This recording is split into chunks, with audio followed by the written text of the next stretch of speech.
De Romanos, capítulo 8. Vamos no versículo 27. Tá bom? Romanos 8, 27.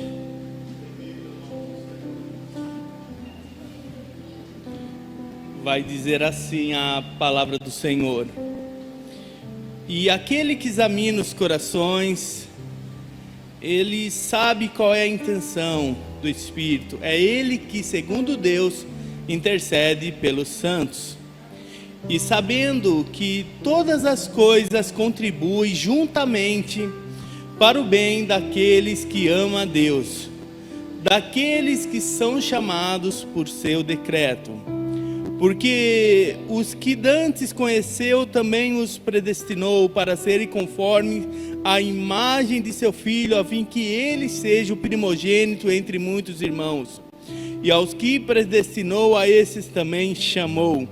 E ao que chamou, a esses também justificou.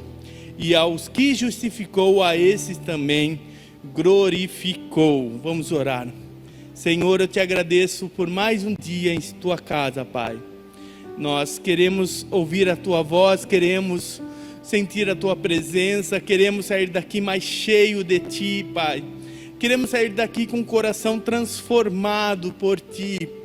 Não queremos mais viver da mesma maneira, não queremos mais viver no engano, não queremos mais viver numa mentira, mas queremos viver esse poder do Evangelho transformador que só vem de ti.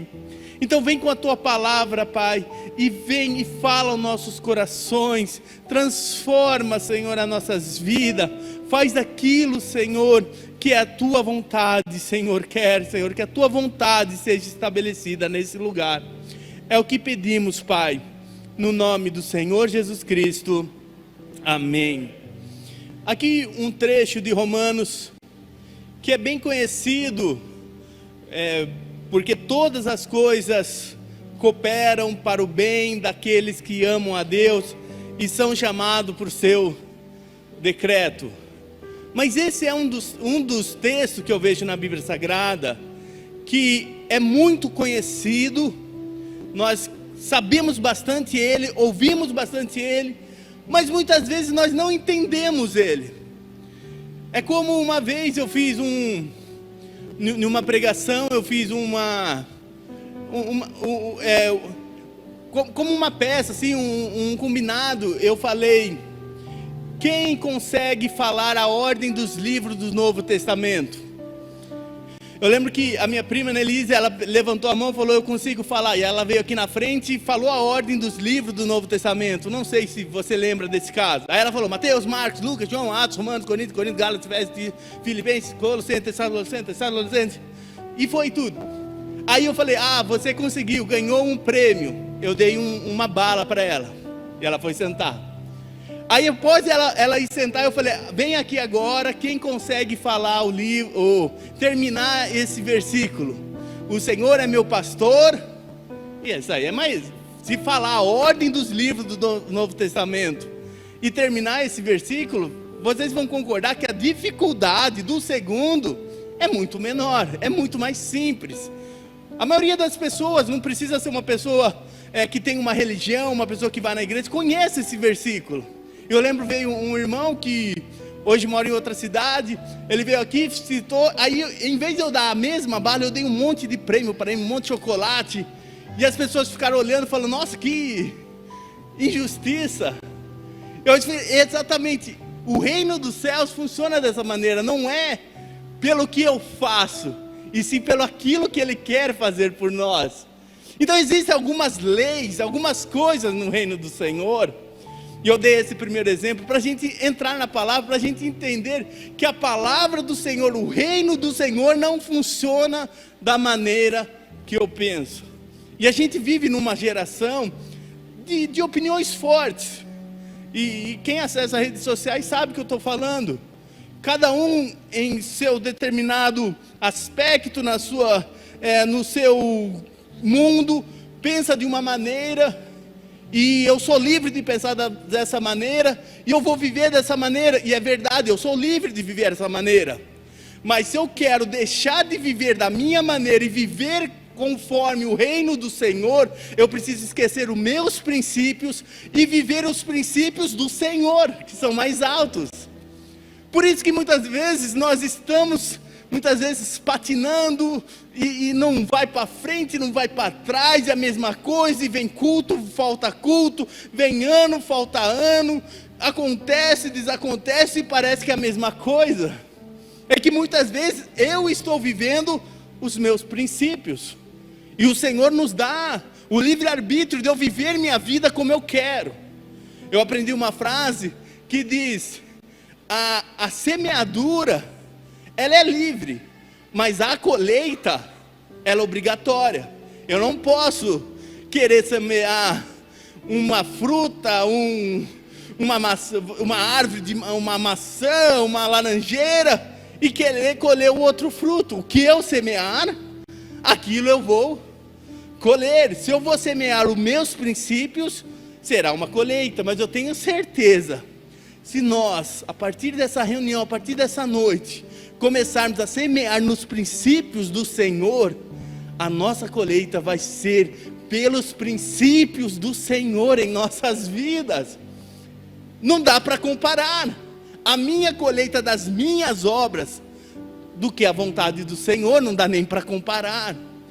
E esse versículo ele fala: tudo concorre para o seu bem.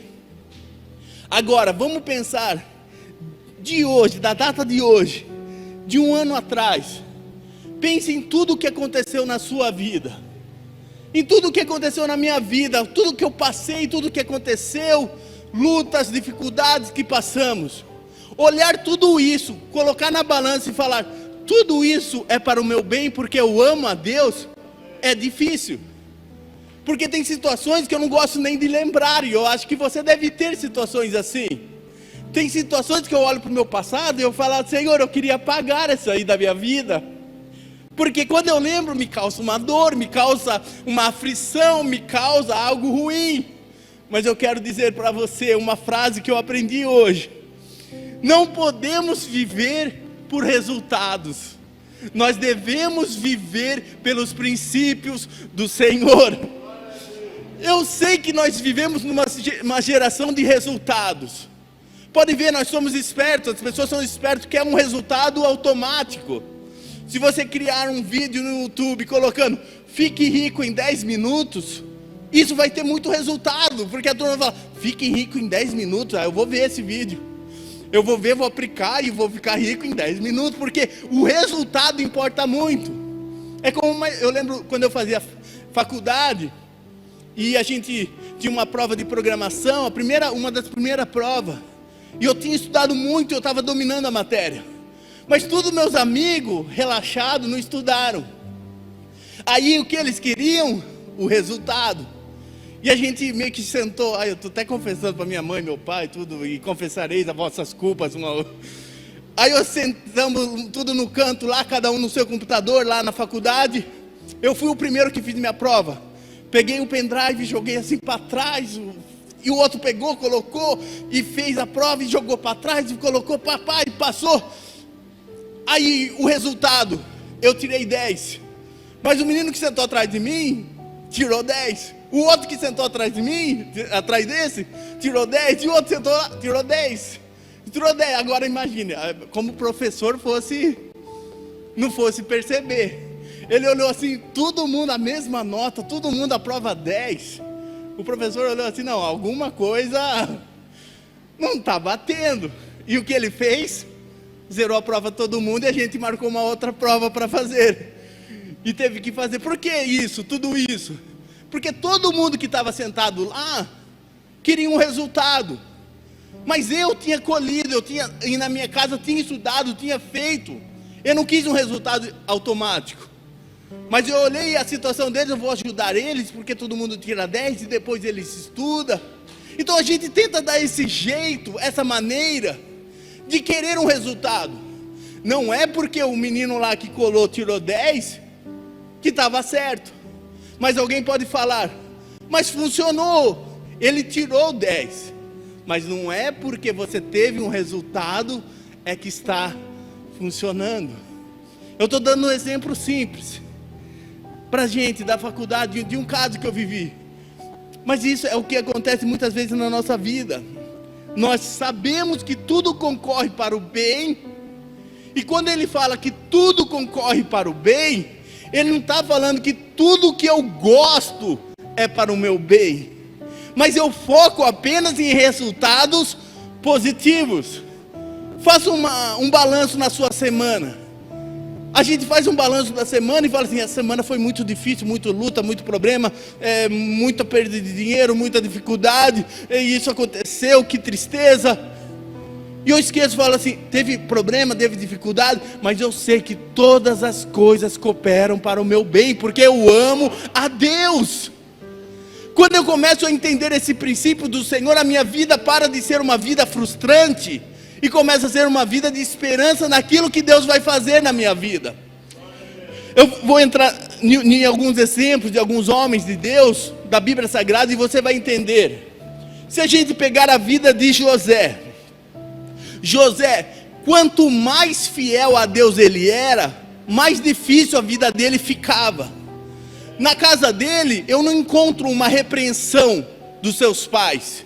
Se você procurar na vida de José, os seus pais não repreendem ele, não brigam ele, não é porque ele era mau filho.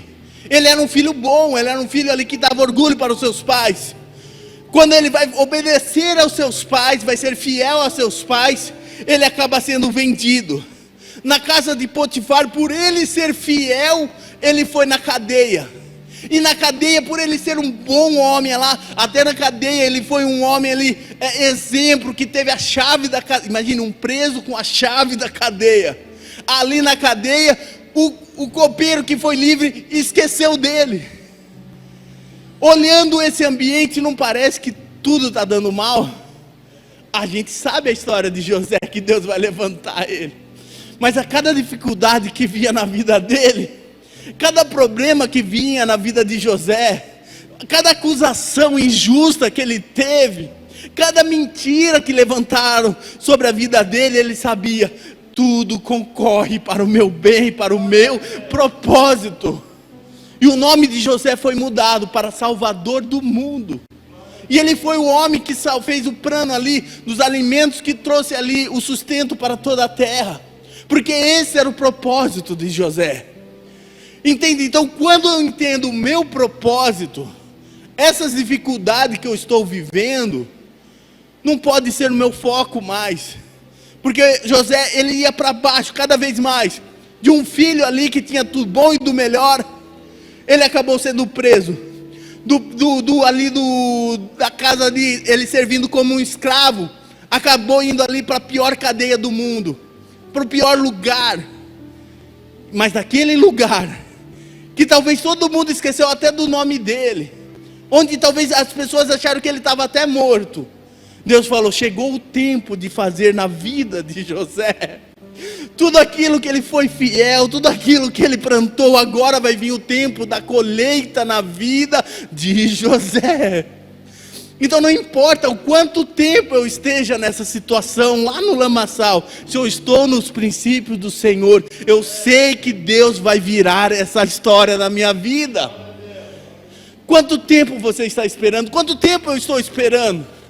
Aí eu acho que está dando problema, que não está funcionando, que está dando errado.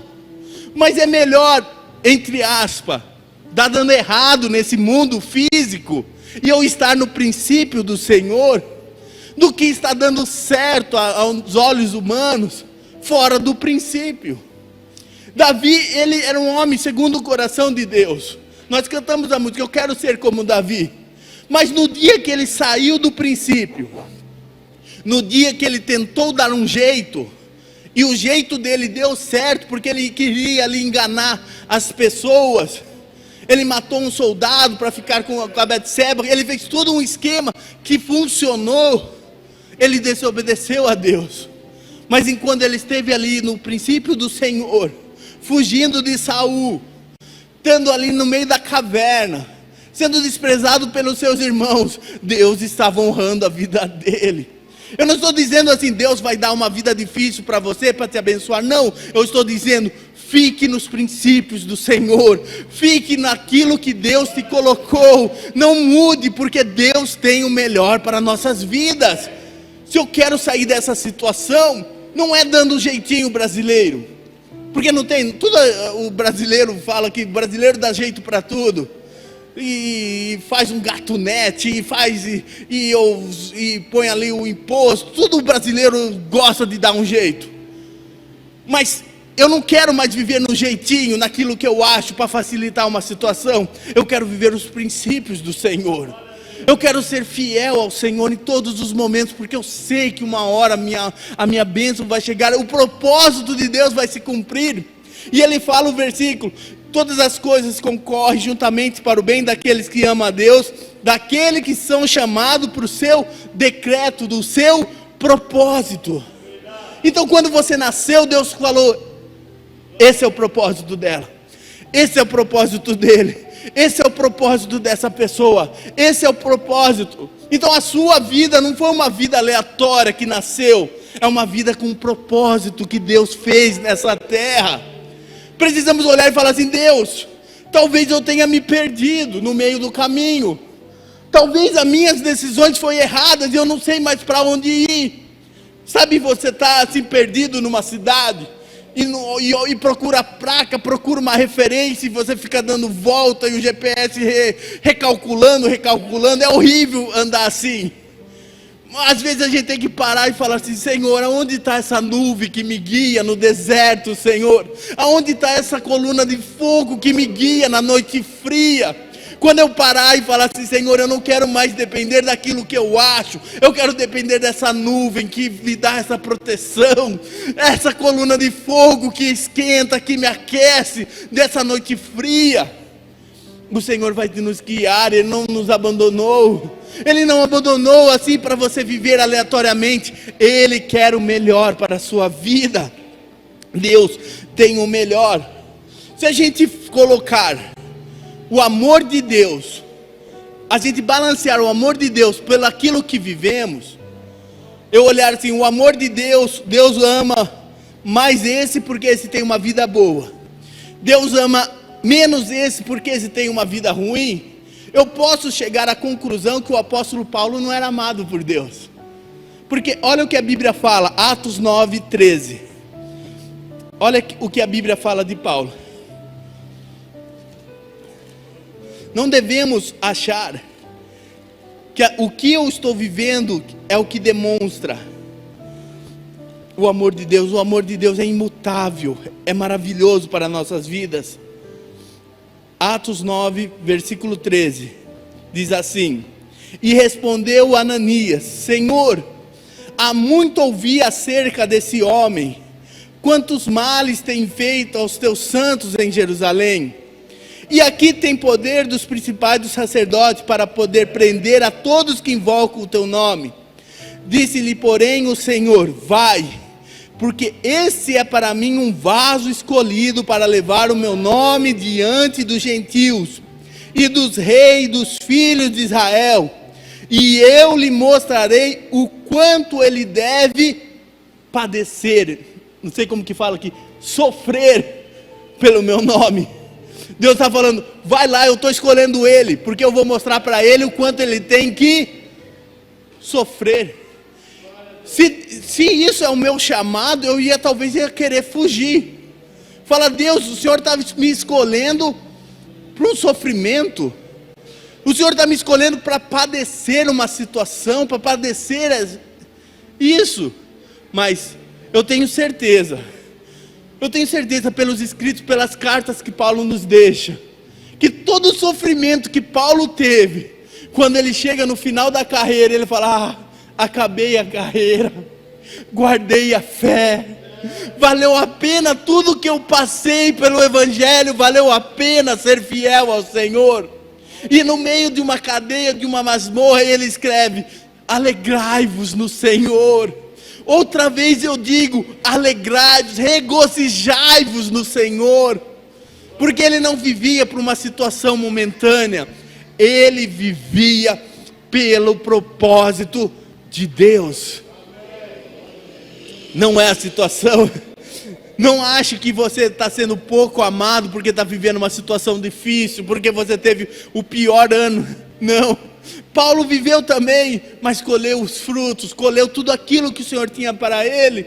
Moisés viveu dias difíceis, Davi viveu dias difíceis, todos os homens da Bíblia falam sobre dias difíceis, dias complicados, dias de desprezo, mas Deus não abandonou ele, porque tudo coopera para o bem. Deus, ele tem um propósito para nós muito maior. Você não pode viver por resultados, você precisa viver pela sua identidade. Moisés, enquanto ele estava no palácio, quando ele estava lá, com tudo de bom, imagine viver num palácio, filho da filha de Faraó. Qual era a comida dele? Qual era o serviço dele? Qual era o quarto dele? Qual era a roupa dele? O que tinha a melhor tecnologia, a melhor roupa, o melhor alimento que tinha na época, Moisés experimentou. Mas enquanto ele esteve no palácio, não aconteceu nada. No dia que ele estava lá no deserto, cuidando de ovelha, talvez ele não tinha mais uma roupa chique, talvez ele não tinha mais uma comida super ali, chique. Ele estava cuidando de ovelha, ali fazendo o seu trabalho ali, cuidando das ovelhas do seu sogro. Não era nem dele, cuidando ali, uma chama, ali começa a queimar ali, aquela sarça ardente, começa ali a queimar e uma voz começa a falar assim: ah, Moisés, eu vou te colocar de volta nesse teu plano, eu vou te colocar de volta nesse lugar que você nunca devia ter saído, nesse plano. Deus está queimando algo em nossos corações. Eu vejo, nunca foi falado tanto sobre propósito, sobre reino, sobre ter um lugar para viver. É a pregação que a gente só fala sobre isso. O propósito, o reino, coisas profundas que o Senhor quer nos dar. Deus está nos chacoalhando, falando assim: você tem que cair na real, eu tenho que cair na real e falar: Senhor, eu quero viver os teus planos que são maiores do que o meu. Não dá para comparar, Deus tem planos muito maiores. E se for custar o que custar, não importa. Eu tenho um lema na minha casa com a minha esposa, a gente colocou assim: ainda que me custe tudo, eu quero estar na presença do Senhor. Ainda que me custe tudo, eu quero estar no plano do Senhor. Nós temos que ter essa identidade. O Senhor quer nos caminhar de volta a esse lugar. Se você puder ler comigo Lucas 1, versículo 5.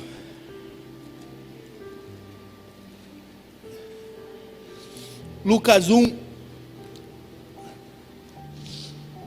versículo 5 diz assim: existiu no tempo de Herodes, um rei da Judéia, existia um sacerdote chamado Zacarias, da ordem de Abias, e cuja mulher era das filhas de Arão, e o seu nome era Isabel. E eram ambos justos perante Deus, andando sem repreensão em todos os mandamentos e preceitos do Senhor.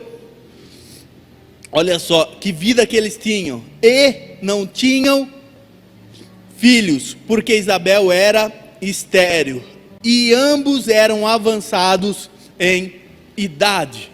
Até aqui, igreja, é uma história que eu gosto muito dessa história, e ver como que Deus trabalha. Imagine um casal exemplo, mas eles não eram apenas exemplo na igreja, no lugar que eles serviam.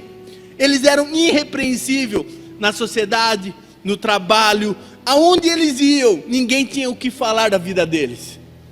É uma vida que eu quero ter. Servir ao Senhor, fala que eles serviam ao Senhor e eram irrepreensíveis, sem repreensão em todos os mandamentos. É um exemplo para nós. Mas fala que eles fazendo tudo certo, eles não tinham filhos, porque Isabel era estéril. Agora imagine o que não falaram da vida dele, porque não precisa de muito para uma notícia sair falando. A gente sabe disso. E isso não é do tempo de hoje. E tá vendo o que aconteceu na vida deles? Deus não fez por causa que não gostou, porque é alguma coisa errada. Imagina o que não deve ter falado. Se ele é servo de Deus, já teve essa indagação na sua vida? Para mim já aconteceu várias vezes. Se você serve a Deus, por que isso na sua vida? Isso vem para tentar nos machucar, até nos colocar em dúvida. Se tudo aquilo que eu estou fazendo vale a pena. Mas com tudo isso que aconteceu na vida desse casal, eles falaram: eu continuo servindo a Deus. Eles com 20 anos, 30 anos, 40 anos, 50 anos, já eram avançados de idade. Mas eles falavam: eu continuo servindo a Deus no meu lugar. Aleluia. Não era porque o sonho deles tinha acontecido ou deixado de acontecer. Eles continuavam servindo a Deus. Isso é maravilhoso, é linda essa história. Eu quero ter um coração assim, falando: Deus, se o meu desejo for atendido, eu quero ser fiel a Ti. Se o meu desejo não for atendido, eu quero continuar sendo fiel a Ti, Senhor amado. Cantamos a música sempre: se Deus fizer, se Ele não fizer. Eu quero viver isso. Eu quero despertar, porque todas as coisas contribuem juntamente para o bem daqueles que amam a Deus. Então, a cada dia que era frustrado, eu sei que não tinha exame, mas entenda que ela pegava lá um exame, olhava assim e falava: não deu certo desse mês.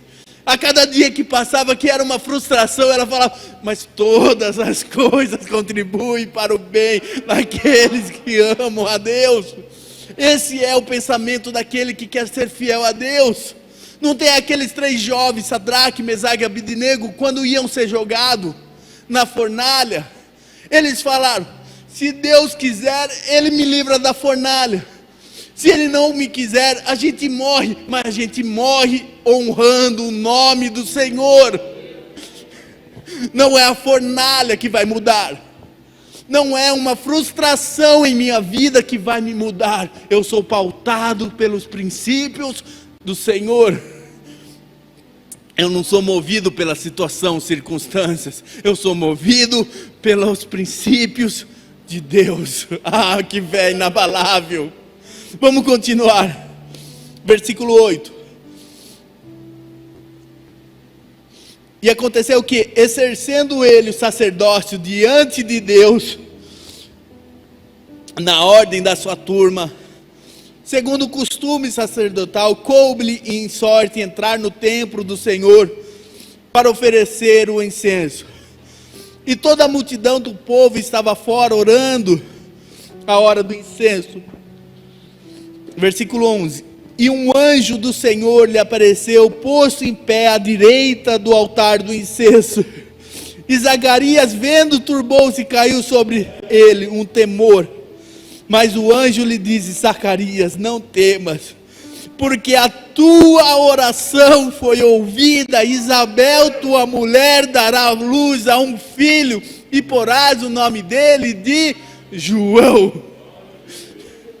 Eu tenho certeza, ele foi uma notícia que mexeu tanto com ele, que ele ficou até não acreditando. Falou: isso é um anjo mesmo? É verdade isso? Mas eu digo para você, a lição que eu tiro: valeu a pena cada dia que ele era fiel a Deus, que aquele casal passou vergonha, que as pessoas falaram, eles olharam para trás e falaram: valeu a pena tudo isso, porque tudo concorreu para o bem, porque nós amamos a Deus, estamos no seu propósito. E essa criança João é o João Batista, que vai ter totalmente, ele vai começar ali a falar, a pregar, e vai trazer ali, anunciar que Jesus ia nascer, preparar tudo ali para Jesus, o ministério.